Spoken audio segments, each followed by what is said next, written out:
All right.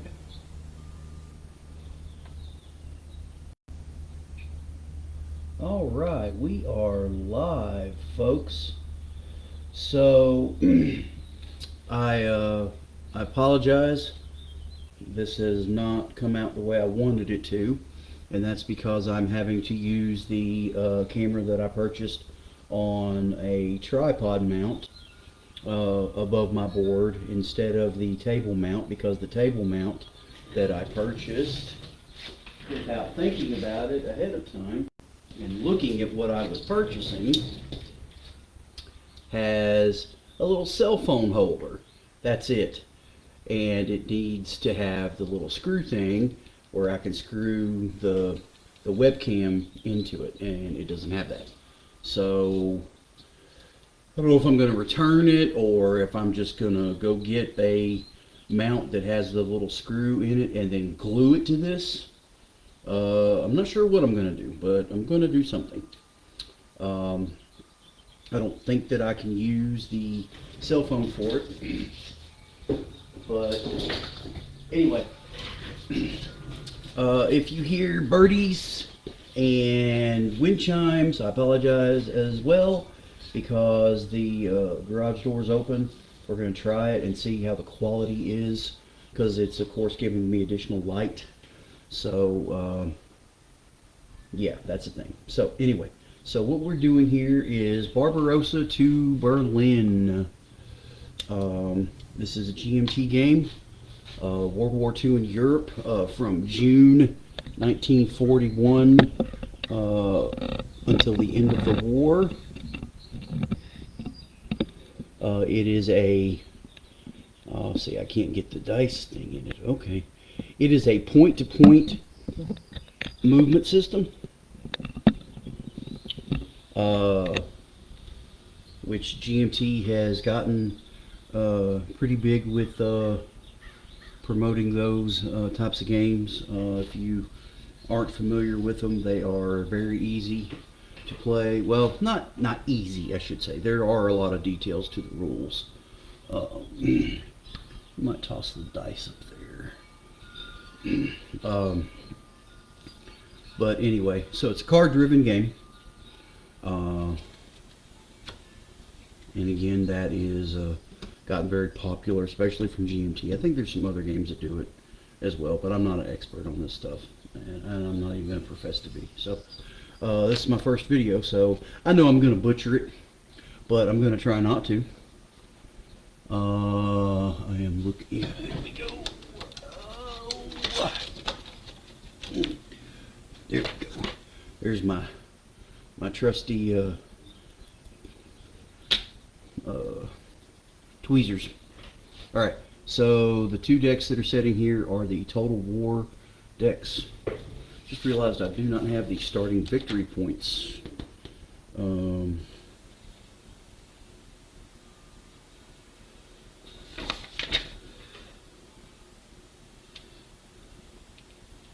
Out. Okay.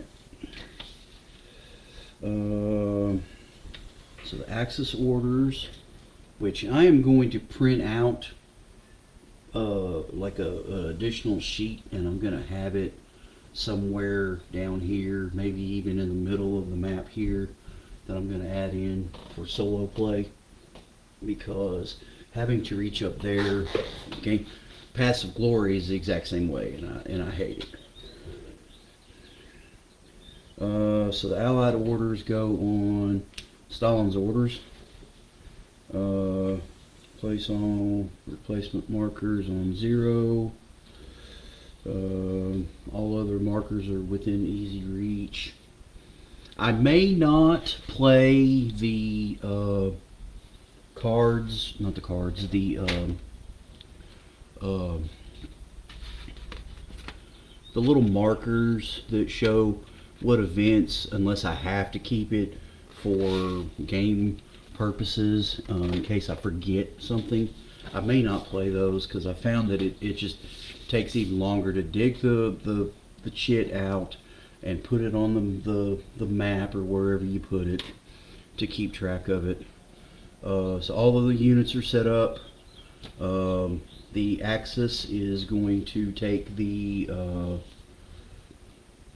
Barbarossa as the opening play. Oh,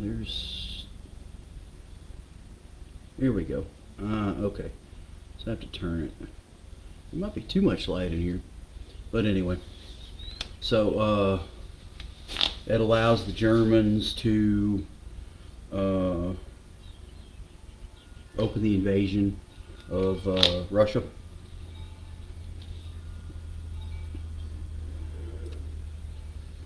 Axis player draws 6 cards. 6 cards. Oh, draw 6. Okay, so I have a hand 7. Okay.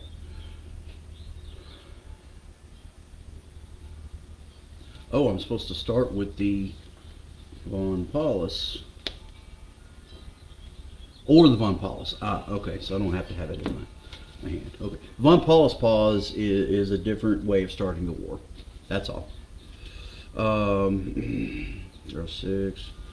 So the Allies have their hand of 7. We have discarded per the rule book, which I think is utterly stupid. The opening hand, I think I kept 1 card, which is a Soviet Operation Uranus, in order to draw and get either number 2 or 24 in my opening hand.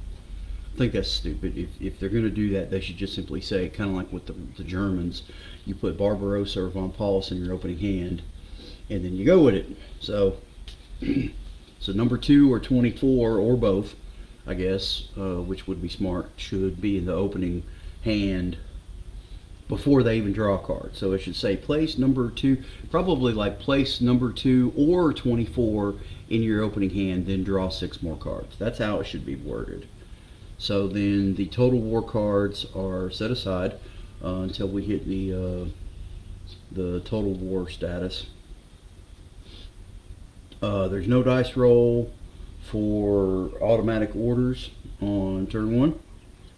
The Stalin stand fast markers in accordance with Stalin's orders rules. These always, I've read the rule book I don't know how many times. They confuse me. Maybe I need to get on Board Game Geek and understand. So Stalin's orders. If a Soviet player rolls Stalin order, which they automatically start with it, Axis player may place 3 standfast markers on any spaces containing Soviet units that are adjacent to a supplied limited or full Axis unit. Soviet units in that space may exit that turn at a cost of 1 victory point per space, removing the standfast marker as they do. Alternatively, units may leave and remove the marker at no VP cost if it is forced to retreat out of the space, if it advances out of the space after combat, or if the first space it enters on leaving is under enemy control. Any friendly units that start an action around in an order space are subject to those orders, even if they do not occupy the space when the orders were placed. Okay, I think I understand it a little better now. I'm not sure. I've read this thing I don't know how many times. And I think I've played it wrong when I've been playing it solo. Oh, you... I think if I've retreated, been forced to retreat, I think I've allocated the victory point to the Axis. So I don't know if there's a strategy to it, but it seems like what I've done before is the Axis here on the southwest front for the Soviets get a standfast so that they will stay put, because I really don't want to combat them on the first turn. I want to cut them off and surround them. I also want the west front to stand fast, considered adjacent to a supplied or Axis unit. Okay, I think also where I've screwed that up before too is I think I have played a standfast order back here on a unit that would move up, so that they have to spend a point to move up, and I probably don't want them to do that. and I can't do that now. So I have misplayed that in the past. So I guess I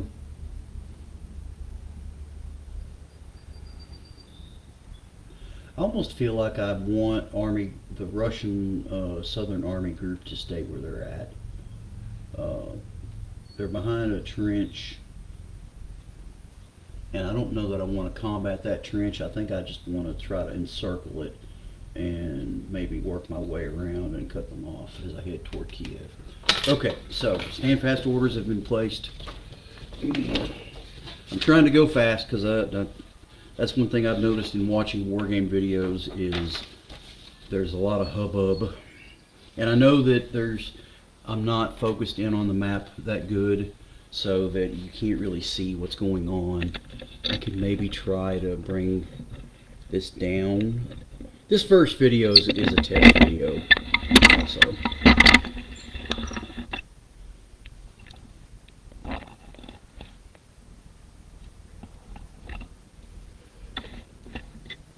That might be a little better. I need it to be above, so I'm going to have to fix this so that the camera is above the board. Alright, so on turn 1, which is June 22nd, 1941, there's only one action. Normally there's 6 actions per round. The Germans are going to play Barbarossa. So they get 5 actions to launch the invasion of the Soviet Union. Okay? And then it'll go into their discard pile. Alright, so I know that 1st Panzer Army and the 6th Army obviously need to attack at Brest-Litovsk. So I want to hit there.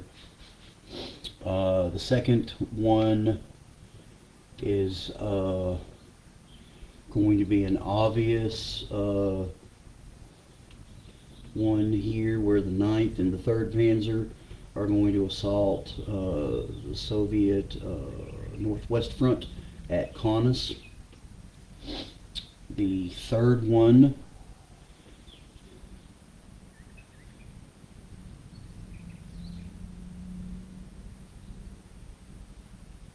actually, do I want to? No, I'm doing this wrong. Yeah.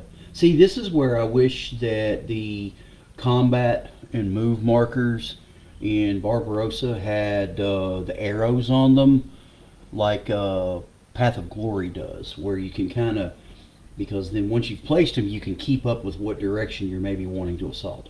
So instead, the 1st Panzer Army is going to assault Kovel here, which is only held by a Soviet army, which the Soviet armies are the equivalent of corps in everybody else's army. So that's what I call them. Because the the force in Warsaw is going to hit Brest-Litovsk. That's obvious. And then Van Manstein's force up here is going to assault. I almost want to send it all at Kaunas so I can overwhelm Kaunas and then break out, but I feel like I want to push into the core land toward Riga, even though it's going to be more of a slog for Van Manstein's forces. Maybe not all of them. Maybe one of the Panzer Army, like his Panzer Army, will attack here, and his infantry armies will go here, because I do want to break out. And then the 4th token, or the 5th token,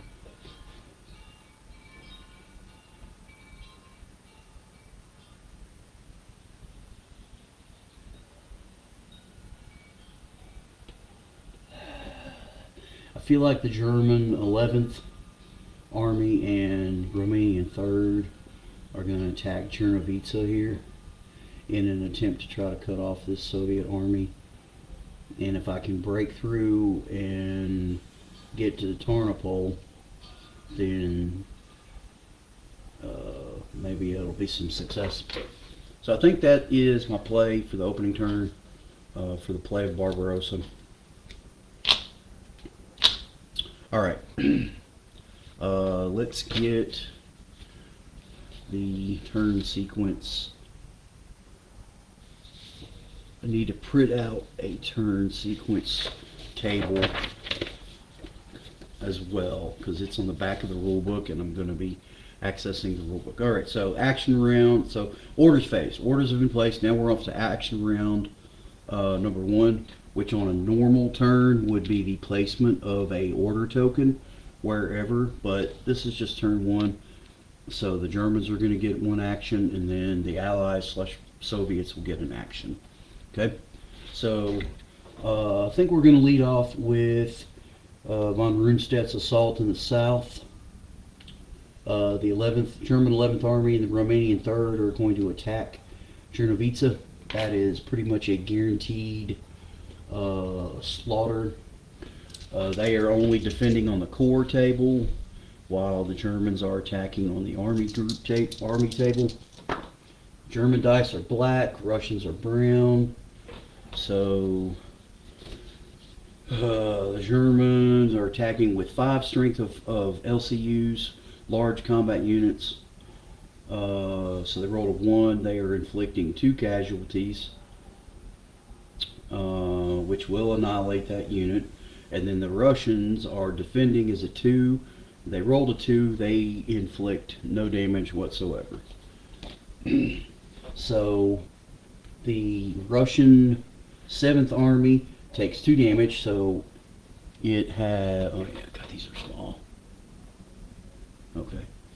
Yeah, sorry, folks. I know I'm new at this, doing it this way. All right, so it's a 2 combat, a 1 damage, whatever that it can take, and 3 movement. So it takes 1 damage, it flips, and then it takes another damage, and it's destroyed. Destroyed units go to the Allied eliminated units box, which can be repaired later. Alright, so the Germans do not have a Panzer Army, so they can't advance more than 1. So the Romanians, I'm actually going to leave the Romanian 3rd Army there, and I'm going to advance the German 11th Army up into Czernovice. Okay, because I want to get the 2 Romanian armies together along with the Romanian Corps. Because the Romanians always get annihilated very easily, so I've got to have them together. Alright, so the second combat, we are going to attack Brest-Litovsk with 6th Army and 1st Panzer Army. No, we're not going to attack Brest-Litovsk. We're attacking Kovel.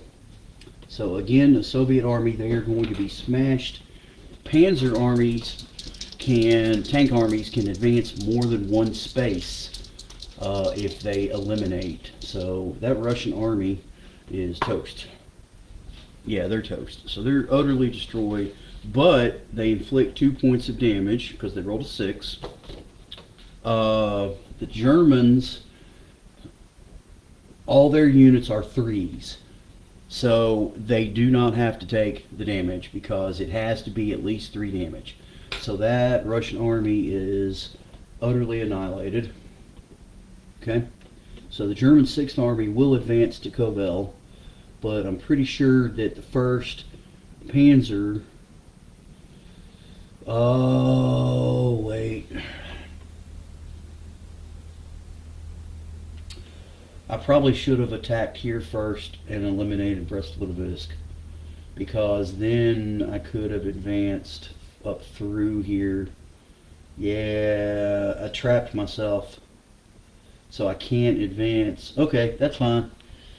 Oh, that wasn't. I don't think that wasn't a good play. All right, now this large force here under Field Marshal von Bock, 4th Army, 2nd Panzer Army, and a German infantry corps will attack Brest-Litovsk. And again, actually the Russians rolled a 5 this time. They inflict 1 damage, which the Germans do have to take 1 point of damage. So they'll take it on their core. And then the Russian army is annihilated. and we will advance. So the Fourth Army is going to push on to Brest-Litovsk. I can't remember if, I know in, what you call it,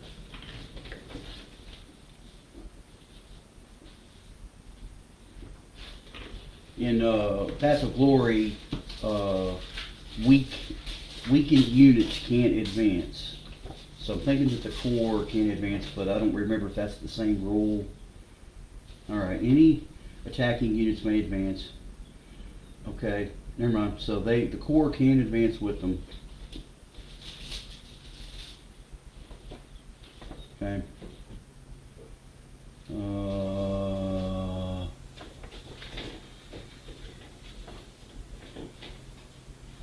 Advancing mechanized units can advance up to 3 spaces. There's some stuff there that I've got to contact me about for the girls. Alright, so the German 1st Corps will advance into Brest-Litovsk. The German 2nd Panzer Army is going to go 1, 2, and 3, and we're going to take Minsk, which is a victory point city. Right? That raises Axis victory points to 8.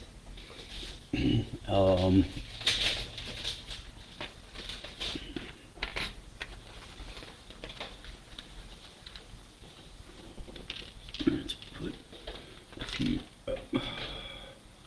a few control markers out.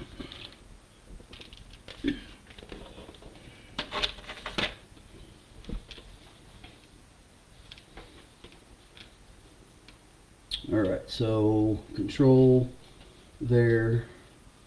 I'm not going to worry about the spaces where they're at because they have control. Alright, so that's that. Now we go up here to the north. The German 9th Army and the 3rd Panzer. I'm fighting a full-size Soviet army. So here's what we're going to do.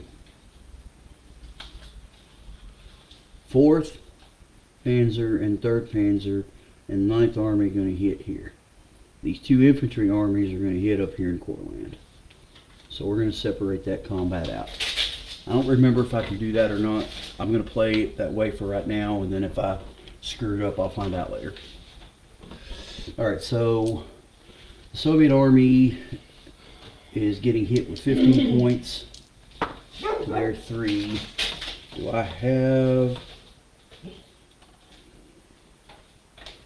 any? Yeah, okay. So I rolled 4. The Germans only rolled 1, but they're attacking with 15 points worth of armies. What's up? Alright, so the Russians rolled 4. They're inflicting 3 damage. So the Germans are going to take at least 3. There's no point in playing Zhukov because all it's going to do is up it by 1, which inflicts 3 damage again. So there's no, that extra point of damage isn't going to matter. So that combat card won't matter. Alright, so he's inflicting 3 damage. The Germans are inflicting just 4 damage. Do they have a combat card?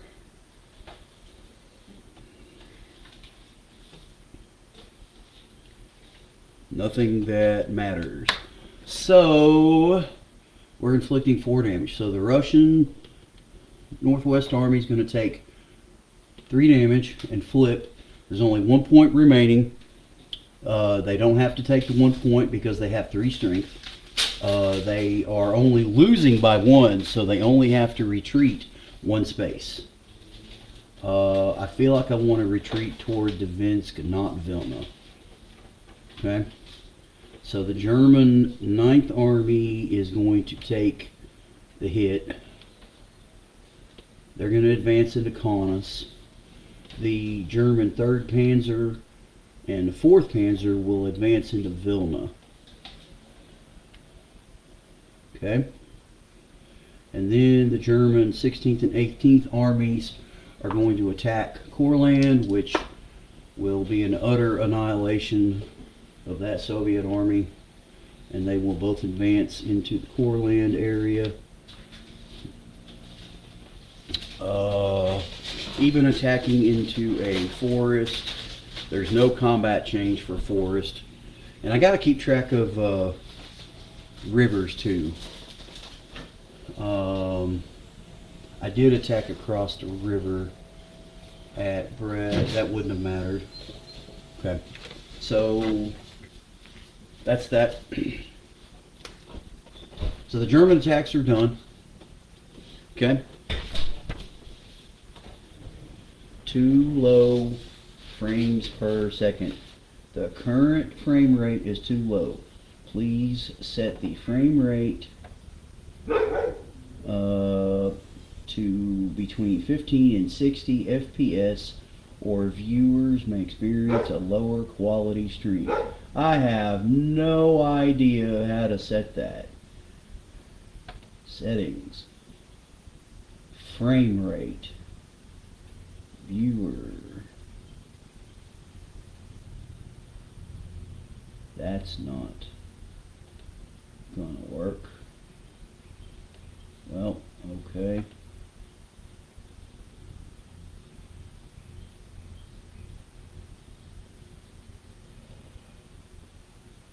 What happened to my little, why did my screen go tiny?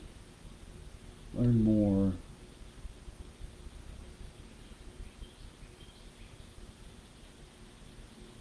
Alright, well, I'm going to have to tinker with that and figure out what the frames per second is, folks. I apologize.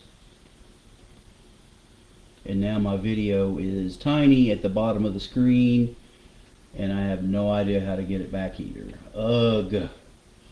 Yeah, too low, whatever. Alright.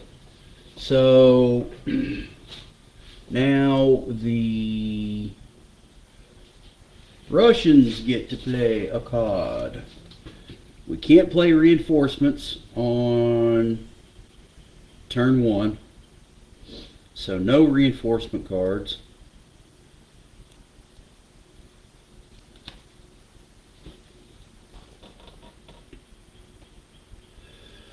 The Russians could play Operation Uranus, which would give them 5 attacks, and they get a +1, and it's not a spring thaw, so I could counterattack and possibly try to push some of the German advances back, but there's not really a whole lot I can do there.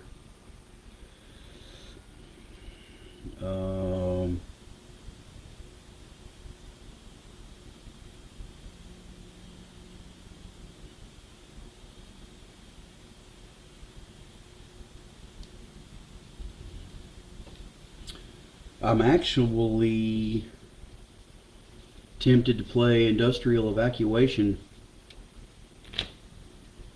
Allows play of Soviet Tank Army reinforcements, card 4 turns later. Adds 1 card to Allied starting hand 8 turns later. Okay. Or do I want to be able to take some actions with the Russians? I don't think I'm going to play that yet. I think I am going to take some actions. I don't know if they'll all be attacks, so I'm going to take... Oh, really? Yeah, we're definitely going to have to get something that will allow me to connect my camera to the table mount. So the Russians are going to get 5 actions. I can't withdraw, but I can advance out without affecting the stand fast.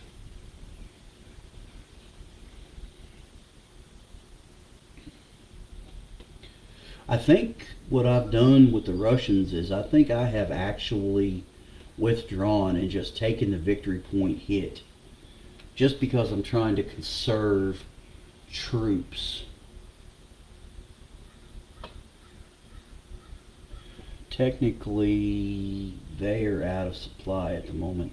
So I need to check the out of supply rules real quick to determine if they can even move, because they have no link to the Soviet lines anymore, so they're already cut off supply.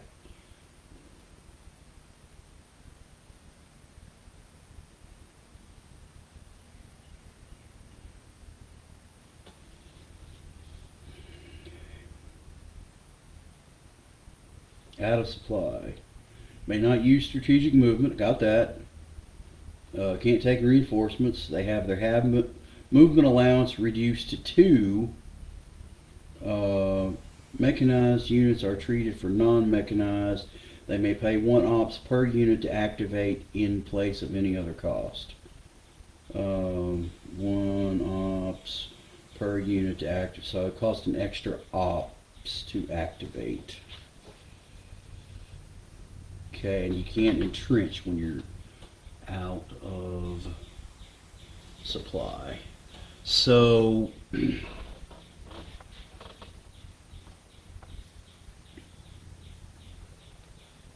going to take an action.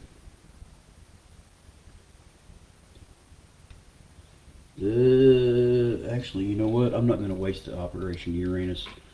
I'm going to use the same one, which is Enigma, which is 5 ops as well. So I'm going to play Enigma instead. They're going to move up. We're going to start trying to get some reinforcements up here. I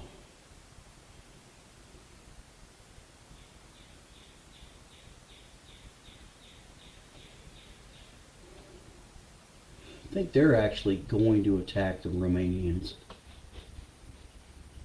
So that's 3. The southwest front, my only mechanized army is going to... Actually, they're not going to combat. They're going to withdraw.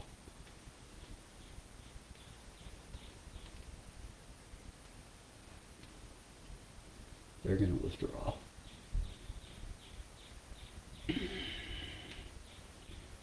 So that's 4. And then I'm going to go ahead and bring up the Caucasus front as well,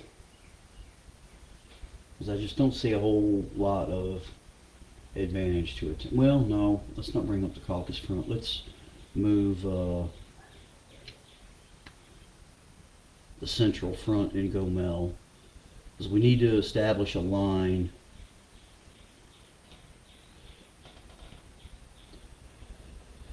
of defense.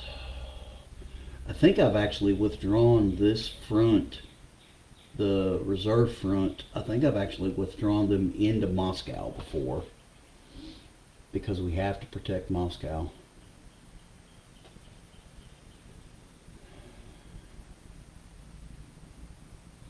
Alright, so the Soviet Southwest Front, their only mechanized army is going to go 1, 2,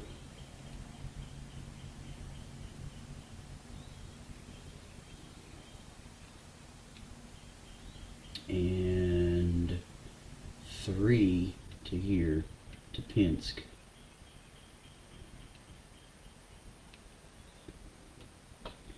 Okay. They can't get to Zhytomyr unless they have combat right there. Okay, so that bumps up a victory point. Oh wait, stand fast. The Russian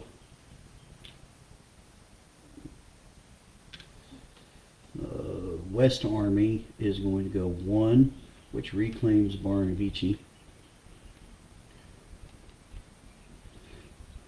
Actually, you know what? I'm not going to put the Southwest Front there.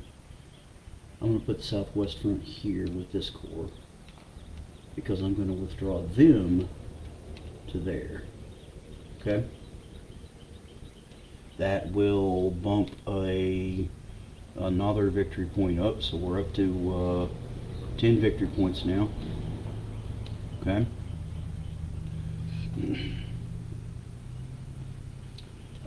This Russian Central Army group is going to move into Mogilev to try to block the German advance heading toward Moscow. The army, reserve army, is going to go 1, 2, and 3 and join up with that group to form a decent sized counterattacking force. I think that might be bad. Alright, so the stand fast guys can attack. If they're successful and they advance, which they probably don't want to, they don't have to pay the victory point. But I think inflicting some damage on the Romanians might be beneficial to me. So I rolled a 5 and the Germans rolled a 4. So the Germans are inflicting 2 damage. And even if I had a combat card to up it by 1, it wouldn't matter.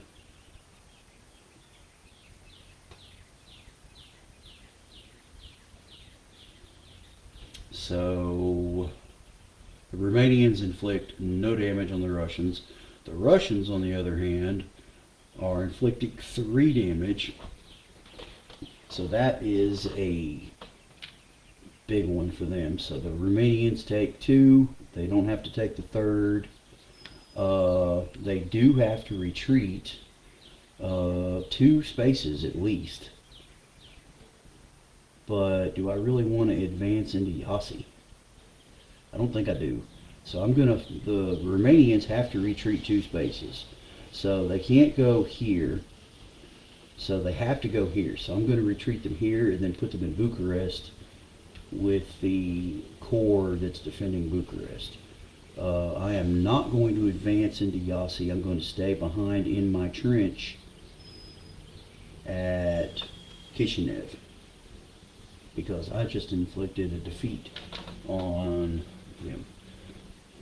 Alright, so that's discarded, and that is turn 1 of Barbarossa to Berlin for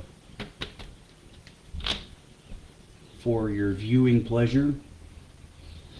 Germany will end the turn at 10 victory points. I think they win if they hit 20. I have never won. This is the 4th time I've played, and even with me still, butchering the rules, I've never been able to win with the Germans. I've gotten close once. I had 18 victory points, and I couldn't hold it. So, but I have inflicted quite a few losses on the Russians. They lost 4 corps, armies, whatever they want to call them, and we've pushed back, and we gained some victory points. So I think that's a good turn for the Allies. So we'll call it there. Next video will be turn 2, which will be a little more involved because there'll be 6 actions instead of 1. But that's it. Hope everybody enjoyed.